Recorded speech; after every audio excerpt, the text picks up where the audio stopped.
आज व्यूअर्स जो हम बात करेंगे वो बात करेंगे ओवर एक्टिव ब्लैडर के बारे में।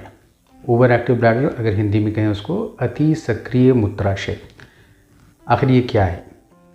ओवर एक्टिव ब्लैडर में जो सिम्टम्स आते हैं मरीज़ को वो ये होते हैं कि फ्रीक्वेंसी बढ़ जाती है, यानी फ्रीक्वेंसी का मतलब 2 घंटे के अंदर आपको पेशाब जाने की अगर हाजत महसूस होती है तो, या बार बार समझ लीजिए कि दिन भर में कई बार पेशाब जाना पड़ रहा है तो, और अर्जेंसी यानी कि बहुत सीवियर हाजत महसूस होती है पेशाब जाने की, और कई बार अर्ज इनकॉन्टिनेंस हो जाता है, यानी कि बाय द टाइम आप टॉयलेट तक पहुंचते हैं कपड़े गीले हो जाते हैं। तो ये over active bladder frequency predominant हो सकता है या अर्जेंसी प्रेडोमिनेंट हो सकता है। कई बार ये एक सिम्टम कॉम्प्लेक्स भर होता है, ज़रूरी नहीं है कि इसको बीमारी का नाम दिया जाए, और ये सिम्टम्स कई ऐसी बीमारियों में मिलते हैं। ये मेल्स में भी मिलते हैं और फीमेल्स में मिलते हैं, फीमेल्स में शायद कहीं ज़्यादा होते हैं। तो ये एजिंग मेल्स में बिनाइन प्रोस्टैटिक हाइपरप्लेजिया यानी प्रोस्टेटिक इनलार्जमेंट में भी यही सिम्टम्स मिलते हैं, और एजिंग फीमेल्स में भी यही सिम्टम्स मिलते हैं। तो वो क्यों होते हैं? एज रिलेटेड भी होते हैं, हार्मोनल प्रॉब्लम्स की वजह से भी हो सकते हैं, इवन जो डायबिटिक्स हैं उनमें भी ये सिम्टम्स हो सकते हैं। कुछ और अंडरलाइंग डिजीज़ में ऐसी प्रॉब्लम हो सकती है, जैसे कि कोई न्यूरोलॉजिकल प्रॉब्लम हो, जैसे पहले स्ट्रोक हुआ हो, या पार्किंसंस डिजीज़ है तो, या मान लीजिए पीठ में कोई चोट लगी, पीठ में कोई ऑपरेशन हुआ, उसके बाद कभी कभार ब्लैडर के स्टोन्स में भी ऐसे ही सिम्टम्स महसूस होते हैं। इवन यूरिनरी ट्रैक्ट इन्फेक्शन में भी ऐसे सिम्टम्स महसूस हो सकते हैं। तो जब इन सिम्टम्स के साथ आप अपने यूरोलॉजिस्ट से मिलते हैं तो स्टेप बाय स्टेप ये सारी चीज़ें रूल आउट की जाती हैं कि भाई आपको कोई डायबिटीज़ की हिस्ट्री तो नहीं है। इन सब सिम्टम्स के साथ कहीं आपको बुखार तो नहीं आया, पेशाब में कोई खून मवाद या गंदगी तो नहीं आ रही, इस तरह से आप यूरिनरी ट्रैक्ट इन्फेक्शन को रूल आउट करना चाहते हैं।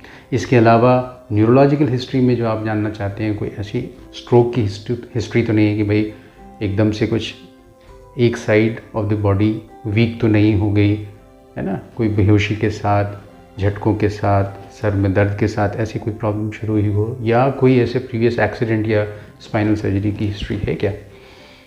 तो कुछ सेट ऑफ इन्वेस्टिगेशंस कराने पड़ते हैं, जैसे यूरिन का एग्जामिनेशन, यूरिन का रूटीन माइक्रोस्कोपिक एग्जामिनेशन, जिसमें देखते हैं कोई पस सेल्स आ रहे हैं कि नहीं, कोई ब्लड सेल्स आ रहे हैं कि नहीं, पेशाब में शुगर जा रहा है कि नहीं, यूरिन का कल्चर जिसमें कि मालूम चलेगा कोई बैक्टीरियल इन्फेक्शन है कि नहीं, शुगर का एस्टिमेशन, रैंडम शुगर और HbA1c, जिससे मालूम चल जाए कि डायबिटिक हैं आपकी नहीं है, और अगर हैं तो कैसा कंट्रोल चल रहा है। इसके अलावा एक ultrasound kidney ureter bladder region का, जिसमें मालूम चल जाए कोई किडनी यूरेटर या ब्लैडर रीजन में कोई स्टोन डिजीज़ तो नहीं है, अगर मेल है तो प्रोस्टेटिक इनलार्जमेंट तो नहीं है, और पेशाब करने के बाद कितना पेशाब बच रहा है, कोई ब्लैडर में चेंजेस तो नहीं है। कई बार ऐसा भी होता है कि ब्लैडर ट्यूमर्स जो हैं वो इन सिम्टम्स के साथ प्रेजेंट करते हैं, तो क्योंकि उसमें कैपेसिटी होती ब्लैडर कम हो जाती है। कभी कभार ऐसा भी होता है कि जेनाइटो यूरिनरी ट्यूबरकुलोसिस में भी यही सिम्टम्स आते हैं। तो ये सब जो चेंजेस अल्ट्रासाउंड में होते हैं, कई बार उससे हमें गाइडेंस मिलती है। इसके अलावा एक ब्लैडर डायरी की ज़रूरत पड़ती है। आखिर ब्लैडर डायरी क्या है? इसमें हमें ब्यौरा चाहिए होता है, ये यूजुअली 3 डेज़ का चाहिए होता है। 24 घंटे में हर घंटे क्या आपने पानी पिया, कितनी क्वांटिटी में लिया, क्या लिक्विड लिया, पानी तो नहीं, पानी, दूध, जूस, सूप, दाल, ये लिक्विड्स हुए, ये कितनी क्वांटिटी में लिए, और उस घंटे में कितना यूरिन आपको हुआ, और ऐसा तो नहीं हुआ कि तेज़ लगा और जाते जाते निकल गया। तो इन 24 आवर्स का एक असेसमेंट होता है, और ऐसे 3 असेसमेंट्स हमें चाहिए। तो उसमें हमें अंदाज़ा मिल जाता है कि ऐसा तो नहीं कि ये जो सिम्टम्स आ रहे हैं वो ज़्यादा लिक्विड इंटेक की वजह से आ रहे हैं, ऐसा तो नहीं कि आप जो चीज़ें ले रहे हैं एज लिक्विड्स वो डायूरेटिक्स हैं, ज़्यादा पेशाब बना रही हैं। अब इसका ट्रीटमेंट क्या है? ट्रीटमेंट कई बार अंडरलाइंग डिजीज़ का होता है, और कई बार अगर अंडरलाइंग डिजीज़ नहीं होती है तो सिम्टम्स का होता है। अंडरलाइंग डिजीज़ मान लीजिए कि यूरिनरी ट्रैक्ट इन्फेक्शन था, तो उसमें एंटीबायोटिक्स हमें देनी पड़ेंगी as per urine culture along with bladder relaxants. अगर मान लीजिए कॉज जो था वो पार्किंसंस डिजीज़ था या स्ट्रोक था, तो उसका ट्रीटमेंट चलेगा, साथ में ओवर एक्टिव ब्लैडर का ट्रीटमेंट चलेगा।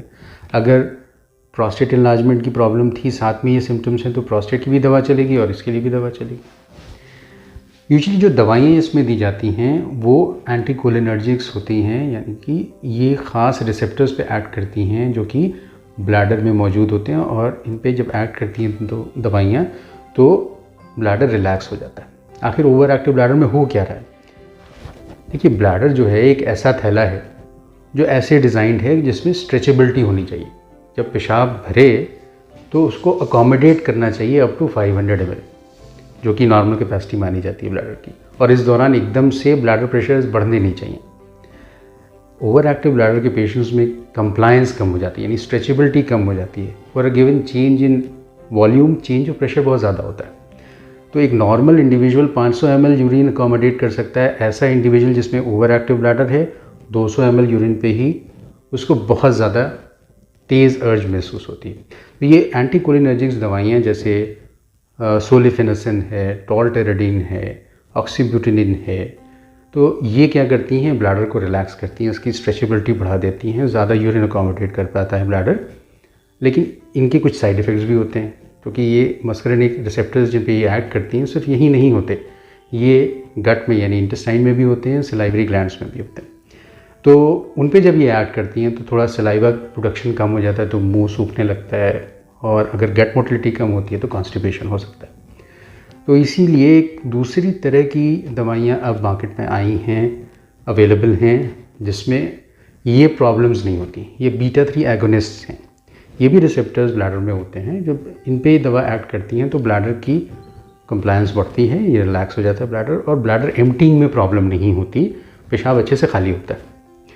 और दूसरा ये कि चूँकि ये मस्करेनिक रिसेप्टर्स पे एक्ट नहीं करते, तो कोई उसमें ये साइड इफ़ेक्ट नहीं है कि मुंह सूखे या लैट्रिन टाइट हो। तो ये तो मेडिकल मैनेजमेंट है। कुछ लोगों को मेडिकल मैनेजमेंट से फ़ायदा नहीं भी हो पाता है, उनमें क्या कर सकते हैं? बहुत सीवियरली जो सिम्टोमेटिक पेशेंट्स होते हैं उनमें एक बोटुलिनम टॉक्सिन का थेरेपी होती है, जिसमें कि एंडोस्कोपिकली सिस्टोस्कोपी करके और ब्लैडर में ये इंजेक्शन लगा दिया जाता है कई साइड्स पे बोटुलिनम टॉक्सिन का, जिससे कि ब्लैडर बिल्कुल रिलैक्स हो जाता है, नॉर्मल सी जैसी हो जाती है। लेकिन ये एक पीरियोडिकली इसको रिपीट करना पड़ता है, 1 in 6 months। कुछ सर्जरीज़ भी होती है, मान लीजिए कि ब्लैडर कैपेसिटी ही कम हो गई है, जैसे ट्यूबरकुलोसिस का पेशेंट है कोई और ब्लैडर सिकुड़ गया है, तो लाख दवा देते रहें कोई फ़ायदा नहीं होगा, तो उसमें ब्लैडर ऑगमेंटेशन की सर्जरी करनी पड़ जाती है। कई बार कुछ लोगों में सेक्रल न्यूरोमॉड्यूलेशन नाम की छोटी सी सर्जरी होती है, जिसमें एक डिवाइस इम्प्लांट कर दी जाती है सेक्रल रीजन में, जो कि मदद करता है ऐसे पेशेंट्स में, ओवर एक्टिव ब्लैडर के पेशेंट्स में। अब ये चीज़ ऐसी है कि जिसमें डाइट क्या ले रहे हैं वो बहुत इंपॉर्टेंट है, और कुछ ख़ास एक्सरसाइजेज बहुत इंपॉर्टेंट है।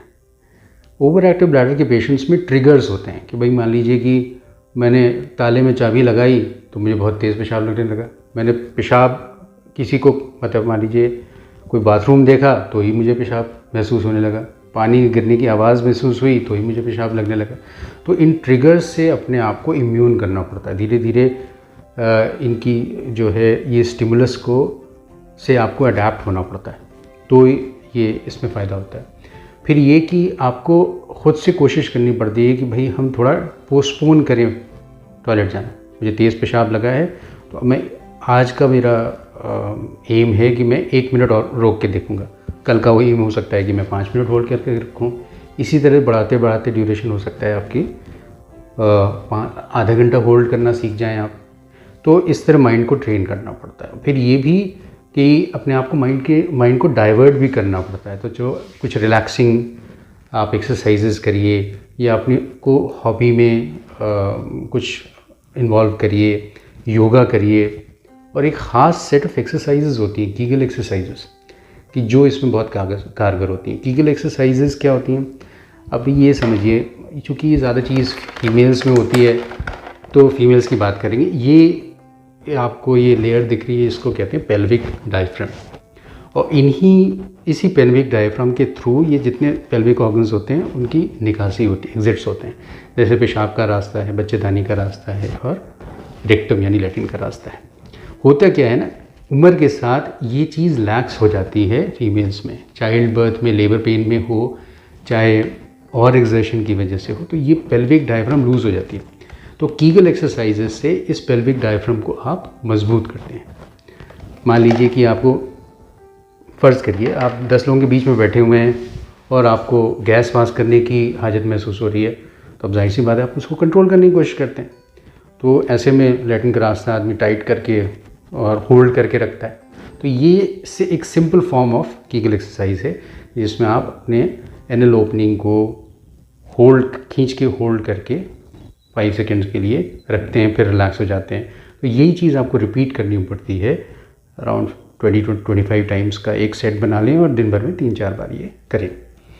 फिर खाने पीने की मैं बात कर रहा था। कुछ चीज़ें डायूरेटिक्स होती हैं, ज़्यादा पेशाब बनाती हैं, जैसे चाय, कॉफ़ी, कोल्ड ड्रिंक, अल्कोहल, ये हमें अवॉइड करना है। स्मोकिंग कम करनी है, अगर करते हैं तो रोक दें तो सबसे अच्छा। डार्क चॉकलेट्स को अवॉइड करना है।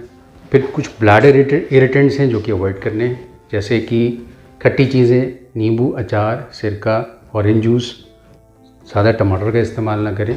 और कुछ सब्जियां जैसे कि शिमला मिर्च ब्लैडर को इरिटेट करती हैं, तो ये कम इस्तेमाल करें। तो ओवर एक्टिव ब्लैडर एक ऐसी बीमारी है कि जिसमें सिर्फ और सिर्फ मेडिसिन नहीं बल्कि और भी चीज़ें बहुत इंपॉर्टेंट हैं। माइंड का रिलैक्स होना, अपने आप को हॉबीज़ में एंगेज करना, एक्सरसाइज करना, खान पान में क्या आप ले रहे हैं उसका ध्यान देना। So thank you viewers for patient listening.